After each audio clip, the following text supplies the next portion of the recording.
Freedom. यानी कि जो हमारी 11th क्लास सेकेंड बुक है हमारी पॉलिटिकल थ्योरी, उसको स्टार्ट करेंगे। तो उसमें हमारा सेकेंड चैप्टर है, उसका नाम क्या है, फ्रीडम है। जो हम चैप्टर का नाम क्या है, फ्रीडम। तो इसको क्या करेंगे, हम स्टार्ट करेंगे।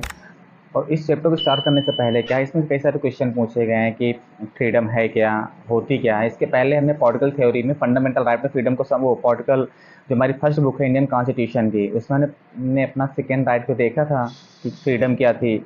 अब यहाँ पर देखेंगे फ्रीडम के लिए क्या क्या किया। कुछ क्लॉज, कुछ इसमें से व्यक्तियों के नाम दिए गए हैं जिन्होंने क्या किया, फ्रीडम के लिए अपने आप को ही सेक्रीफाइस कर दिया है। यानी कि समझ सकते हैं कि कोई व्यक्ति अपनी पूरी लाइफ को फ्रीडम के लिए कैसे दे सकता है। इंडिविजुअल लाइफ को उन्होंने क्या कर दिया, जेल में खर्च कर दिया। और किसके लिए, अपने यहाँ के लोगों के लिए, कि वहाँ के लोग कैसे रहें, फ्री रहें, उनको कैसे को आज़ादी मिली। यानी कि फ्रीडम के लिए कैसे सेक्रीफाइसेस किए हैं लोगों ने।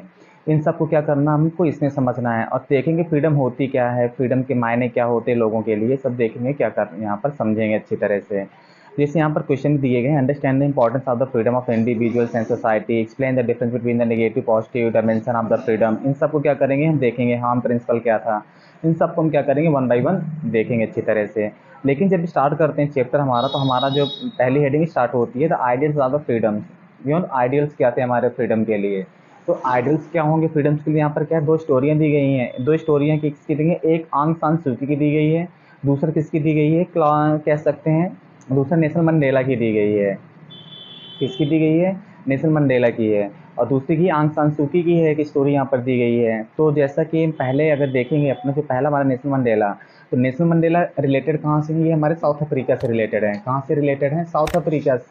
साउथ अफ्रीका से रिलेटेड है। तो साउथ अफ्रीका में चलता क्या है, अपार्थिव सिस्टम चल रहा था। अपार्थिव सिस्टम मतलब क्या था, वहाँ पे लोगों के साथ भेदभाव किया जा रहा था on the basis of colour. यानी कि ब्लैक एंड वाइट का बहुत बड़ा वहाँ पर डिस्क्रिमिनेशन चल रहा था लोगों के बीच में। तो तो अफ्रीका से क्या हुआ, एक व्यक्ति निकले जिनका नाम क्या था, नेल्सन मंडेला। तो उन्होंने क्या किया, इसके खिलाफ क्या करते हैं, वो आवाज़ उठाते हैं। किसके खिलाफ आवाज़ उठाते हैं, इसी जो सिस्टम चल रहा था कह सकते हैं साउथ अफ्रीका में, इसके खिलाफ क्या करते हैं, वो आवाज़ उठाते हैं। और पहले व्यक्ति कह सकते हैं यहाँ के निकलते हैं जो क्या करते हैं, अंग्रेजों को परेशान करना चालू कर देते हैं, या अंग्रेजों से फ्रीडम की डिमांड करते हैं खुद। तो इनको समझेंगे। और ऐसे ही रोल जिसने प्ले, जो महात्मा गांधी ने प्ले किया था भारत में, सेम वैसे ही रोल प्ले किया इन्होंने कहाँ पे, अफ्रीका में। तो कह सकते हैं कि ब्लैक गांधी के नाम से भी इनको जाना जाता है। इनको क्या कहा जाता है, इनको ब्लैक गांधी भी बोला जाता है। क्या बोला जाता है, ब्लैक गांधी। और इन्होंने किया क्या था, देखो इन्होंने आज़ादी के लिए क्या किया, जिस तरह स्ट्रगल किसने किया था, महात्मा गांधी ने किया। और सेम वैसे स्ट्रगल किसने किया था, नेल्सन मंडेला ने किया था अपने देश के लिए। तो अपने देश के लिए करते क्या है, तो एक इन्होंने क्या लिखी, अपनी ऑटोबायोग्राफी लिखी थी। क्या लिखी, अपनी ऑटोबायोग्राफी लिखी थी। और उसका नाम क्या रखा था इन्होंने जैसे कि नेल्सन मंडेला को समझ चुके कि नेल्सन मंडेला थे कौन, कहाँ किस कंट्री को बिलोंग कर रहे थे, इन्होंने क्या किया। तो इन्होंने कि अपनी पुस्तक लिखी थी, कह सकते हैं ऑटोबायोग्राफी। ऑटोबायोग्राफी क्या होती है, जिसमें से अपनी जीवनी लिखी जाती है, ऑटोबायोग्राफी लिखी इन्होंने। और उस ऑटोबायोग्राफी में, ऑटोबायोग्राफी का नाम क्या था, a long walk to freedom. क्या थी, a long walk to freedom. क्या था, a long walk to freedom. यानी कि इन्होंने क्या कर दिया, आज़ादी के लिए, यानी कि जो जो इन्होंने कुछ फेस किया उसको क्या लिखा, एक बुक में इन्होंने क्या कर दिया, उसको मेंशन कर दिया। यानी कि इस लॉन्ग वॉक टू, या कह सकते हैं a long walk to freedom में क्या है, इन्होंने अपनी ऑटोबायोग्राफी में सब कुछ बताया कि कैसे उन्होंने स्ट्रगल फेस किया, कैसे क्या किया। एक ऐसा व्यक्ति जिसको क्या पसंद रहा हो, बॉक्सिंग करना पसंद रहा हो, क्या पसंद रहा हो, बॉक्सिंग करना पसंद रहा हो, म्यूजिक सुनना पसंद रहा हो। और उसने, उस व्यक्ति ने क्या कर दिया, इन सब चीज़ों को क्या कर दिया, जिस इंटरेस्ट की चीज़ें थी सबको क्या सेक्रीफाइस कर दिए उन्होंने। क्या कर दिए, सेक्रीफाइस कर दिए, देखो। और किसके लिए सेक्रीफाइस कर दिए, फ्रीडम के लिए। किसके लिए सेक्रीफाइस कर दिया इन्होंने, फ्रीडम के लिए सेक्रीफाइस कर दिया। और सेक्रीफाइस कर दिया किसके लिए, फ्रीडम के लिए। और कितने साल तक जेल में रहे, 28 साल तक व्यक्ति क्या करता है, जेल में रहता है। आप समझो, एक व्यक्ति यानी कि उसने अपना यूथ कहाँ गुजार दिया, जेल में गुजार दिया। किसके लिए गुजार दिया, फ्रीडम के लिए गुजार दिया। किसके लिए गुजारा इन्होंने, फ्रीडम के लिए। आप समझो यहाँ पे कितना स्ट्रगल किया, मतलब कि फ्रीडम की वैल्यू कितनी ज़्यादा है। यानी कि आज़ादी के लिए इन्होंने क्या कर दिया, अपने आप को पूरी तरह से सेक्रीफाइस कर दिया, अपने लोगों के लिए सेक्रीफाइस कर दिया। और कहाँ रहे, 28 साल तक कहाँ रहते हैं, जेल में रहते हैं। और ये सब कहाँ पर मेंशन किया है, लॉन्ग वॉक टू फ्रीडम में, उनकी क्या है, ऑटोबायोग्राफी है, इसमें सब कुछ मेंशन किया है कि इन्होंने, नेल्सन मंडेला ने, कि उन्होंने कैसे कैसे क्या फेस किया पूरी तरह से। और लास्ट में क्या होता है, तब जाकर कहीं इनको जेल से बाहर निकाला जाता है। और क्या होते हैं, उस समय एक कॉन्स्टिट्यूशन तैयार किया जाता है, जिसमें से क्या किया जाता है, उस कॉन्स्टिट्यूशन में ये कहा जाता है, क्योंकि व्हाइट इसलिए डर रहे थे कि हमको देश से बाहर निकाल दिया जाएगा, तो इन के बीच में क्या होता है, व्हाइट एंड ब्लैक के बीच में क्या होता है कि कंप्रोमाइज़ होता है कि ये बैठते हैं, एक टेबल पर टॉक होती है और कहा जाता है कि हम आपको देश से बाहर नहीं निकालेंगे। एक कॉन्स्टिट्यूशन डिसाइड किया जाता है, एक कॉन्स्टिट्यूशन बनाया जाता है, उसमें सबको रिजर्वेशन वगैरह दिया जाता है और कहा जाता है आप भी देश में रह सकते हैं। इस तरह कह सकते हैं। फिर वहाँ का जो कॉन्स्टिट्यूशन निकलता है साउथ अफ्रीका का कॉन्स्टिट्यूशन, एक अच्छा कॉन्स्टिट्यूशन बन कर के निकलता है जो बहुत ही डिजायरेबल होता है वर्ल्ड के लिए। तो इस तरह कह सकते हैं कि नेल्सन मंडेला ने क्या कर दिया था, अपने आप को पूरी तरह सेक्रीफाइस कर दिया, किस लिए, अपने देश की आज़ादी के लिए। वहाँ लोगों को के बीच में जो डिस्क्रिमिनेशन हो रहा था उन सबको सॉल्व करने के लिए। देखिए फ्रीडम ने कैसे क्या किया, फ्रीडम के लिए व्यक्ति ने क्या क्या कर दिया है। दूसरा हमारा केस आता है आंग सान सू की। ये कहाँ की थी, एक म्यांमार की कह सकते हैं, रिवोल्यूशनरी थी। ये यहाँ पर क्या होता है, इनके देश में भी क्या किया जा रहा था, इनके कह सकते हैं इनको फ्रीडम नहीं दी जा रही थी। तो आंग सान सू की ने क्या किया, आंग सान सू की क्या थी, ये रिवोल्यूशनरी थे। इनको क्या करके रखा, यहाँ के कह सकते हैं इनको हाउस अरेस्ट करके रखा गया। हाउस अरेस्ट करके रखा गया क्योंकि ये क्या कर रही थी, अपनी कंट्री के खिलाफ में ऐसे एक्टिविटी कर रही थी और ये लोगों को क्या कर रही थी, रिवोक कर रही थी, यानी कि जगाने की बात कर रही थी, आज़ादी के लिए स्ट्रगल कर रही थी। तो यहाँ की गवर्नमेंट क्या करती, इनको हाउस अरेस्ट में रखती, हाउस अरेस्ट में रखती। इवन यहाँ तक ऐसा किया जाता है कि इनको अपने बच्चों से, यानी कि चिल्ड्रन से और उनके हस्बैंड से नहीं मिलने दिया जा रहा था। और बल्कि किससे सफ़र कर रहे थे, कैंसर सफ़र कर रहे थे। इनके हस्बैंड किससे सफ़र कर रहे थे, कैंसर सफ़र कर रहे थे। इनको मिलने नहीं दिया जा रहा था। समझे इन्होंने क्या क्या स्ट्रगल फेस किए होंगे। इनको हाउस अरेस्ट में रखा गया है, अपने फैमिली मेम्बर से मिलने नहीं दिया गया। तो ऐसे यहाँ पर क्या किया, इन्होंने भी अपनी एक पुस्तक लिखी। उस पुस्तक में का नाम क्या था, फ्रीडम फ्रॉम फियर। पुस्तक का नाम क्या था, फ्रीडम फ्रॉम फियर, यानी कि हमको कैसे फ्री रहना है और किससे रहना है, फियर से। हमको किससे आज़ादी चाहिए, फ्रीडम फियर से आज़ादी चाहिए। क्योंकि वहाँ के लोग क्या थे, डर से रह रहे थे, मिलिट्री डिक्टेटरशिप चल रही थी इस तरह यहाँ पे, उससे डर रहे थे यहाँ के लोग। तो उन्होंने कहा कि जब तक हम डर कर रहेंगे हमें फ्रीडम का असली महत्व ही नहीं समझ सकते। हमको क्या रहना पड़ेगा, फ्री रहना पड़ेगा, तभी हम फ्रीडम का असली महत्व समझ सकते हैं, तभी उसकी इंपॉर्टेंस को समझ सकते हैं। तभी वो क्या करते हैं, पुस्तक में पूरा अपना मेंशन करते हैं हर चीज़, कैसे वो सफ़र किया, कैसे उन्होंने क्या क्या किया। तो तो कह सकते हैं कि एक लेडी का डिस्क्रिप्शन यहाँ पर दिया गया जिसका नाम क्या था, आंग सान सू की। तो इन्होंने क्या बताया, पूरी तरह से बताया कैसे उन्होंने फेस किया प्रॉब्लम्स को अपने देश के लिए, कैसे क्या क्या उन्होंने फेस किया, क्या क्या प्रॉब्लम्स फेस की इन्होंने, ये सब क्या था। तो दो स्टोरी हमारे में दी गई थी, एक आंग सान सू की दी गई है और दूसरी क्या थी, नेल्सन मंडेला के विषय में दिया गया था कि इन्होंने अपने देश की आज़ादी के लिए कितने सेक्रीफाइसेस किए, मतलब आज़ादी की वैल्यू होती क्या है। इन सब चीज़ों को बताया, लोगों को बताया कि कैसे हमको रहना चाहिए, हमारे लिए फ्रीडम की वैल्यू क्या होती है, क्या होनी चाहिए। इन सब कुछ किया इन्होंने अच्छी तरह से डिस्क्रिप्शन किया। अब देखते हैं what is freedom. What is freedom को समझते हैं कि व्हाट इज़ फ्रीडम होती क्या है हमारी। तो देखो फ्रीडम है क्या एक्चुअल में।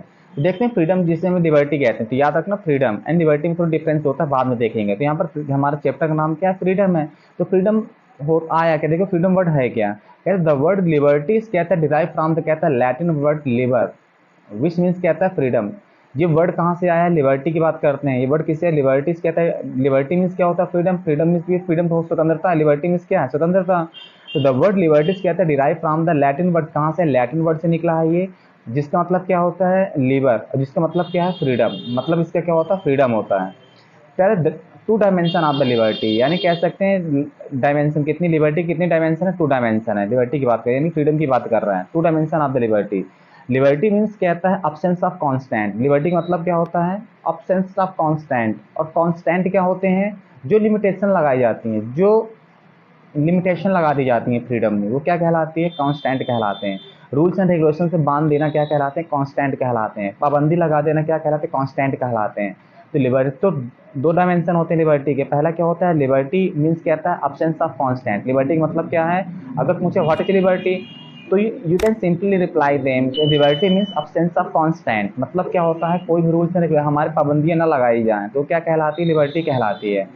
सेंटर फिर कहता है दूसरा क्या हमारा, it also means to develop, तो कहता है potential and creativity of the person. और दूसरा क्या है, एक व्यक्ति को डेवलपमेंट जो पोटेंशियल होता है वो क्या कर सके, अपना डेवलपमेंट कर सके, क्रिएटिविटी कर सके, क्रिएटिविटी के तौर अपने आप को डेवलप कर सके, वो क्या कहलाता है, लिबर्टी कहलाता है। इस तरह क्या है, ये हमारी लिबर्टी जिसके दो डायमेंशन होते हैं। पहला हमने देखा कि कांस्टेंट अब्सेंस होना चाहिए कांस्टेंट का, दूसरा क्या है, डेवलपमेंट से रिलेटेड होता है कि अपने पोटेंशियल के अकॉर्डिंग क्या कर सके, अपना डेवलपमेंट कर सके। तो हम दो डायमेंशन देखें लिबर्टी के।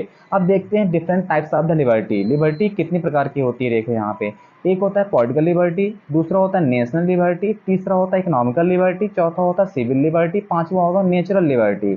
इस सर हमारे पास में क्या है, इस तरह की लिबर्टी कुछ दी गई है। तब देखेंगे कि वन बाई वन स्टडी करेंगे आखिर ये लिबर्टी है कैसी, होती क्या है।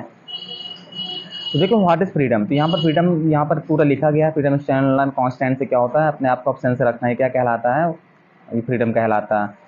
तो अब देखते हैं यहाँ पर कहते हैं डिफरेंट टाइप्स ऑफ लिबर्टी। तो हमने देखा कौन कौन सी लिबर्टी है हमारे पास में, पॉलिटिकल लिबर्टी है, नेशनल लिबर्टी है, इकोनॉमिक लिबर्टी है, सिविल लिबर्टी है, नेचुरल लिबर्टी है। इस तरह क्या कुछ 4 से 5 हमारे पास में क्या है, लिबर्टी हैं। तो देखते हैं पहली लिबर्टी के विषय में देखें अगर, तो पहली लिबर्टी होती क्या है हमारी, इसको समझते हैं अच्छी तरह से। जो हमारी कौन सी लिबर्टी, देखो पहली लिबर्टी पॉलिटिकल लिबर्टी की बात करते हैं अगर, किसकी, पॉलिटिकल लिबर्टी की बात करते हैं। तो पॉलिटिकल लिबर्टी क्या है, पॉलिटिकल लिबर्टी से कहता है फ्रीडम अपन कहता है इंडिविजुअल टू लिव कहता है as a citizen. Political liberty मतलब क्या है, पॉलिटिकल लिबर्टी एक व्यक्ति को दी जाती है, यानी फ्रीडम है उसका क्या है, टू ऑफ एन इंडिविजुअल यानी कि एक व्यक्ति का। क्योंकि अगर कहा जाए तो पहले क्या बना होगा, व्यक्ति बना होगा, व्यक्ति से क्या बना होगा, सोसाइटी बनी होगी, व्यक्ति से क्या बना, सोसाइटी बना, सोसाइटी से रूल्स एंड रेगुलेशन बने। तो व्यक्ति की सबसे पहले क्या है, इंडिविजुअल को महत्व दिया गया। अगर कहा जाए सबसे पहले क्या हुआ, पीपल बने होंगे, पीपल के कई सारे पीपल ने मिलकर क्या बनाया, कई सारे पीपल अगर मिल जाएंगे तो वहाँ पर क्या बना देंगे, सोसाइटी बना देंगे। सोसाइटी से रूल्स एंड रेगुलेशन आए होंगे, तो महत्व किसको दिया जाएगा, एक इंडिविजुअल को, यानी किसको महत्व दिया जाएगा, इंडिविजुअल को महत्व दिया जाएगा। इसी की बात कर रहा। मतलब क्या है, पॉलिटिकल लिबर्टी से कहता है freedom of an individual to live as a कहता है सिटीजन, कैसे रहना उसको, एज सिटीजन की तरह रहना, एक अच्छी तरह से फ्रीडम मिलना उसको, जिससे वो क्या कर सके, अच्छी तरह से रह सके। कहता है इट्स अ पॉजिटिव नेचर, ये क्या होता है, ये पॉजिटिव होता है नेचर। नेचर में मतलब क्या, मतलब कि हाँ वो इसको पॉजिटिविटी को शो करेगा, मतलब पॉजिटिव है नेचर, निगेटिव नहीं होता, ये पॉजिटिविटी को शो करता है। It consist of the liberty of कहता है राइट टू वोट, और क्या रखता है इसमें, पॉलिटिकल लिबर्टी में क्या होता है, consist of the liberty for right to vote, उसको राइट टू वोट होना चाहिए, right to contest in election, election लड़ने के उसके पास में क्या छूट होनी चाहिए। टू होल्ड पब्लिक ऑफिस यानी क्या कर सके, पब्लिक ऑफिस मतलब कि कोई भी गवर्नमेंट जॉब कर सके। फ्रीडम टू, फिर कहती है फ्रीडम टू कहता है पार्टिसिपेट इन कहता है पॉलिटिकल प्रोसेस एंड कहता है मेकिंग पॉलिटिकल डिसीजन, इसमें क्या कर सके, अगर इलेक्शन लड़ेगा तो जीत भी सकता है, जीतेगा तो आराम से क्या जा सकता है, उसके पास में राइट है कि political process of the making political decision में इंटरफेयर कर सकता है वो। ये क्या है हमारे, कह सकते हैं पॉलिटिकल लिबर्टी कहलाती है हमारी।